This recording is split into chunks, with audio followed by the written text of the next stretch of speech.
El-Rufai might have exposed one of the most dangerous secrets of the Nigerian security agencies, including the DSS, that many Nigerians never knew about. Watch this video and you will understand what is going on in Nigeria right now.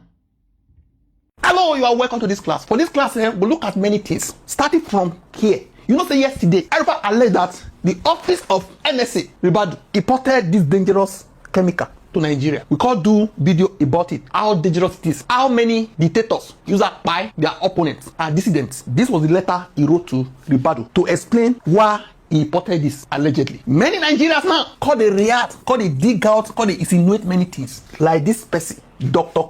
Croc. He dropped this. Moku read them. As you can see, he said, Obadiah, referring to this man, Malafia, was invited by the DSS in August 2020 after he alleged that military helicopters were moving ammunition to Kwara, Kogi, Ogu, Benue, Port Harcourt, and the Plateau, distributing meat to Fulanese bandits stationed in strategic forests. He alleged that the Fulanese are going to launch a civil war by 2022, that they will clear all the villages before they go into cities, taking out kings and prominent individuals one after the other. Immediately, he was released from the DSS/SSS. He went down with a mysterious illness that he never recovered until he died in September 2021. The radio station that granted his interview was sanctioned by the Nigeria Broadcasting Corporation, NBC, to pay 5 million naira and to delete all the interviews they had with him from YouTube. It seems some people have knowledge about thallium sulfate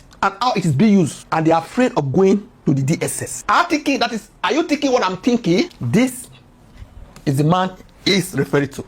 Look at the video he's talking about. Abacha. And people don't give him his due. Do you think you would have tolerated such nonsense? General Abacha famously said that if an insurgency lasts for more than 2 days, the government knows. That is the real and the truth. And let me make some revelations, because some of us also have our own intelligence networks. Okay. Have met with some of the bandits. We have met with some of their high commanders. 1 or 2 who have repented. They have sat down with us, not once, not twice. They told us that one of the northern governors is the commander of Boko Haram in Nigeria. Boko Haram and the bandits are one and the same thing. They have a sophisticated network. During this lockdown, their planes were moving up and down as though there was no lockdown. Moving ammunitions, moving logistics, moving money, and distributing them in different parts of the country. They're already in the south, in the rainforest of the south. They're everywhere. They told us that when they finish these rural killings, they will move to phase 2. The phase 2 is they will go into the urban cities, going from house to house, killing prominent people. I can tell you, this is the game plan. By 2022, they want to start a civil war in Nigeria. Don't joke with what I'm saying. I have a PhD from Oxford University. I'm a central banker. We don't talk nonsense. So don't joke with what I'm telling you. I have this from the highest possible authority, higher authorities of some of the commanders of the killers and Boko Haram. You said northern governors, past or present, Dr. Obadiah? No, current. No, they said one of them is the commander of Boko Haram in Nigeria. One of them. And they are not looking for money. They have more than enough money. In fact, he told me they just came back from one of the Middle East countries in private jet, full of ammunitions and dollars. You see, so this guy got the other say, it be like say, person where they say, now, why did you import thallium sulfate? It be like say the person they fear because he know what they use and do says, allegedly. As you can see, the Middle Belt Forum, where the man by how Malafia was shabbily treated by doctors before his death. The Middle Belt Forum says Obadiah Malafia, the former deputy governor of the Central Bank of Nigeria, CBN, endured a miserable ordeal in the hands of doctors before he died on Sunday morning. You can go and read this article. Because they allege many things. They refer to the interview he did on that radio station. People know they dig out many things. To the extent that somebody like this, they asked Grok, could samples take it 5 years after a mass demise determine if he died from thallium sulfate or arsenic poisoning? Grok answered and say yes. Another person even asked about Abiola, say if they go collect from Abiola, whether they go no. Nigeria called it insinuate many things now. They no. Anyway, President don't react to They thought say El-Rufai played victim to escape corruption probe. They say all this is why they do so, where they write. Now to escape corruption probe, where they come presidency. So you can see the special advisor to the president on information and strategy, Bayo Onanuga, made the accusation in a statement posted on S-Ado on Monday morning, describing El-Rufai's recent public outburst as calculated moves driven by two clear intentions. One, to create political tension in the country, create an atmosphere of fear and unrest, and then damage the government through deliberate misinformation. Two, to divert attention from his domestic problems in Kaduna State, where he is facing massive corruption allegations. Onanuga said, to draw attention to himself and project himself as a victim of persecution, he wants to nationalize his personal problems with his home state government, knowing that Nigerians will not be on his side over corruption charges.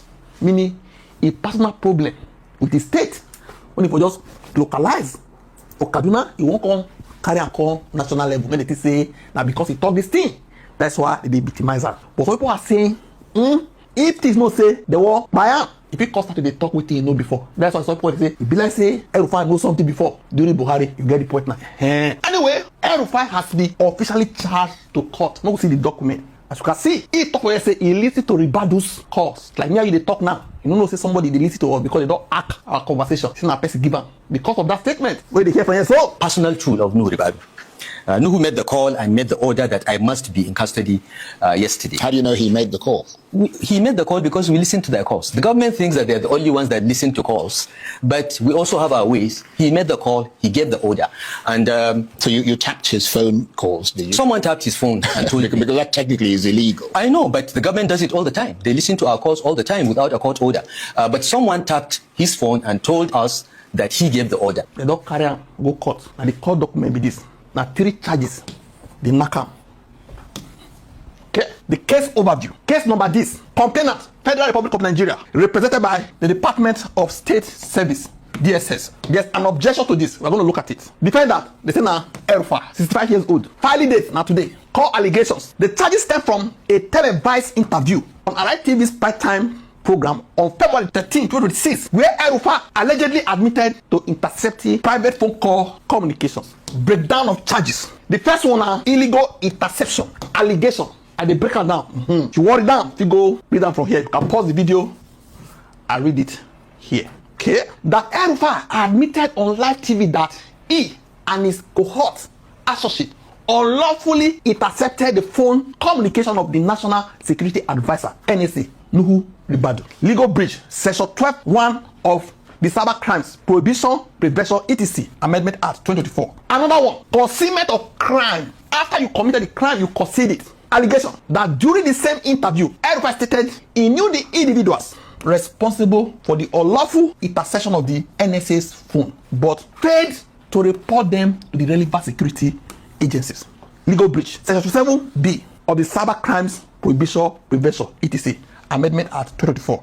Lastly, compromising public safety. That El-Rufai and others still at large use technical equipment and systems in 2026 to unlawfully intercept the NSA's communications, which compromised national security and caused public oppression among Nigerians. Legal breach, section 131(2) of the Nigerian Communication Act 2003. The objections I mentioned, that this lawyer, Barrister Enibihe Effiong, now I raised some objection. The major one, we'll just check. Now be that of DSS. If you go read down for add for X. He said, firstly, there is no entity known to law as Department of State Services, DSS, as stated in this charge. The National Security Agencies Act only recognizes a great state security service, no be DSS. So it means for this place, when they write DSS, so no, now SSS supposed carry El-Rufai or represent the Nigerian government to take into court. But this entity, whether they call DSS, no, they exist. Like you are a person, they can take you to court. There are some other things that can be taken to court or that can take you to court. It's just like a company, limited company can take you to court because limited liability companies, it's a creation of law. But DSS, you cannot find it in any of our constitution. Now only SSS. But mistakenly, or I don't know how to put it, they put DSS as the party where they prosecute El-Rufai. That's what he's saying. For other objections, if you go down for him, I do. As this one they go court today, corruption case not start today. So you can see El-Rufai arrives EFCC office.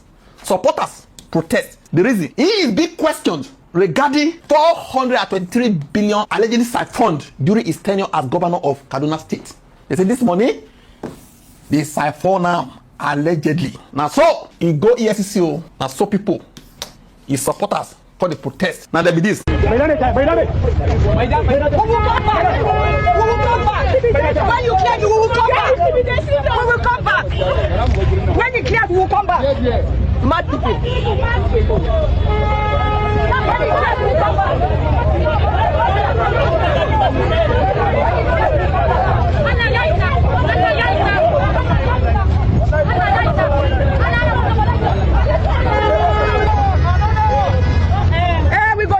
clear, we will come back.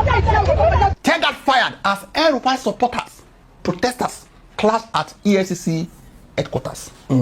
Aside that, another group also protested. They thought say El-Rufai cannot hide behind politics. Okay? May the law catch up. But for back in Kaduna, a coalition of stakeholders and civil society groups, they go mount for House of Assembly Day 2. They submitted a formal letter demanding an immediate public update on the status of the 423 billion probe. He insisted that the investigation must not be allowed to stay. Say, it must probe El-Rufai. So you can see, Kaduna stakeholders come assembly, demand update on El-Rufai's probe. We want to know item. Aside that, another group called Kaduna Victims Coalition, including prominent figures like Chidi Odikalu and Audu Maikori, issued statement today calling for a separate probe into alleged human rights violations during his 8 years tenure, citing cases of arbitrary arrests and property demolitions. Maybe this coalition urges investigation of El-Rufai administration. What do you think? Make a drop off a comment. Don't forget to like, share, and subscribe to this channel. Thank you.